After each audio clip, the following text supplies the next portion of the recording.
Donc maintenant, on est dans une situation où c'est ce que vous dites qui renforce l'extrémisme. Quand vous dites que l'immigration pose un problème, il faut aussi parler des avantages de l'immigration. Parce que moi, quand je travaille en France, je paye mes impôts ici. Donc les étrangers qui sont là, il y a une partie qui peut travailler et envoyer au pays aidé. La majorité paye ses impôts, s'installe dans vos pays, enrichit vos pays. Donc ce sont des citoyens productifs. Après, il faut voir, il y a une minorité qui vient, il y a des morts, certes. Mais je voulais souligner une chose. Le discours que vous avez, il est encore légitime tant que l'Afrique restera muette. Et moi, aujourd'hui, je voulais m'indigner pour le silence de l'Union africaine. Les gens là qui meurent sur les plages, et je mesure mes mots, si c'était des Blancs, la terre entière serait en train de trembler. Ce sont des Noirs et des Arabes. Alors eux, quand ils meurent, ça coûte moins cher. Ici, j'étais venu en 2008 et j'avais dit, l'Union européenne, avec ses flottes de guerre, avec son économie, je vous dis une chose, si on voulait attaquer nos pays ici en Occident, il y aurait des moyens de se défendre. Donc si on voulait sauver les gens dans l'Atlantique, dans la Méditerranée, on le ferait. Parce que les moyens qu'on a mis pour Frontex, on aurait pu les utiliser pour sauver les gens. Mais on attend qu'ils meurent d'abord. C'est à croire que le laisser mourir est même un outil dissuasif. Et je vais vous dire une chose, ça ne dissuade personne. Parce que quelqu'un qui part et qui envisage l'éventualité d'un échec, celui-là peut trouver le péril absurde et donc l'éviter. Mais celui qui part pour la survie, qui considère que la vie qu'il a à perdre ne vaut rien, eh bien celui-là, sa force est inouïe. Parce qu'il n'a pas peur de la mort. Mais c'est exactement pourquoi il faut fermer des frontières complètement. Il faut sauver l'Afrique et sauver l'Europe. Vous ne pourrez pas rester comme vous ne resterez pas comme des poissons rouges dans la forteresse européenne. La crise actuelle nous a démontré ça.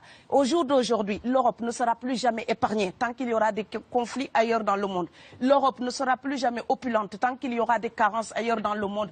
On est dans une société de la mondialisation où un Indien gagne sa vie à Dakar, un Dakarois gagne sa vie à New York, un Gabonais gagne sa vie à Paris. Que ça vous plaise ou non, c'est irréversible. Alors trouvons une solution collective ou bien déménager d'Europe parce que j'ai l'intention de rester. Quand quelqu'un part, c'est comme quelqu'un qui est élu, choisi, peut-être le plus débrouillard.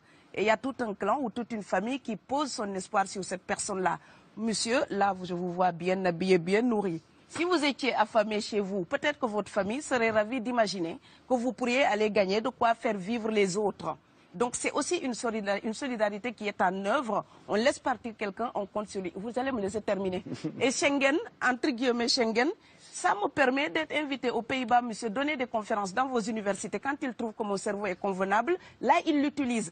Par contre, ils sont embêtés à l'idée d'avoir mon frère, qui n'est pas aussi diplômé que moi et qui pourrait avoir peut-être envie de travailler dans le bâtiment. Donc, vos pays deviennent schizophrènes. On ne peut pas trier les gens comme ça avec les étrangers utiles et les étrangers néfastes. Et la deuxième chose que je veux dire aussi, c'est que les Européens, là, on voit des Africains qui viennent, d'accord? Ce mouvement, ce déplacement de population, on le voit. Mais on ne voit pas le mouvement des Européens allant vers les autres pays. Alors celui-là, c'est le mouvement des puissants, ceux qui ont l'argent, ceux qui ont le bon passeport. Donc vous allez au Sénégal, vous allez au Mali, vous allez dans n'importe quel pays du monde, au Canada, aux États-Unis, partout où je vais, et je voyage tout le temps, je croise des Français, des Allemands, des Hollandais. Je les rencontre partout sur cette planète parce qu'ils ont le bon passeport. Donc, comme avec l'exotisme, l'Europe s'était arrogé le précepte unique, unilatéral, de l'exotisme. Les autres sont exotiques. Alors que pour quelqu'un de mon village, il n'y a rien de plus exotique que quelqu'un d'Amsterdam. Maintenant, pour l'étranger aussi, pour les voyages des temps modernes avec la mondialisation, quand les pauvres viennent vers vous, il y a des mouvements de foule qu'il faut bloquer. Mais quand vous, avec votre passeport et avec toutes les prétentions que cela donne, vous débarquez dans les pays du tiers-monde, là, vous êtes en terrain conquis. Donc, on voit les pauvres qui se déplacent, on ne voit pas les riches qui investissent dans nos pays. L'Afrique se développe en taux entre 5 et 10%. Ce n'est plus de la progression, c'est de la surchauffe. Sauf que quand des pays du tiers-monde se développent et qu'ils n'ont pas les moyens, pour gérer tout ça, il faut une ingénierie, il faut une formation, il faut des populations pour installer une démocratie. Là, cette surchauffe-là, vous avez besoin qu'on reste dominé pour servir de débouché à l'industrie européenne. Alors il faut arrêter l'hypocrisie. On sera riches ensemble ou on va se noyer tous ensemble. Et je pense que l'Afrique et l'Europe, par exemple, sont là comme des enfants qui se regardent à travers un miroir déformant.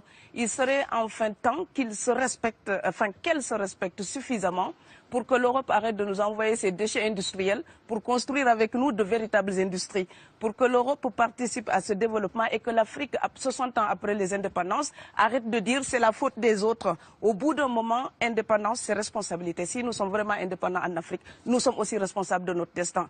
Et ça ne se fera pas sans les Européens et l'Europe ne s'en sortira pas sans l'Afrique parce que sinon nous serons un boulet que vous traînerez. Donc ce monde-là est lié et je pense que l'entente, je rêve d'une entente, d'une fraternité.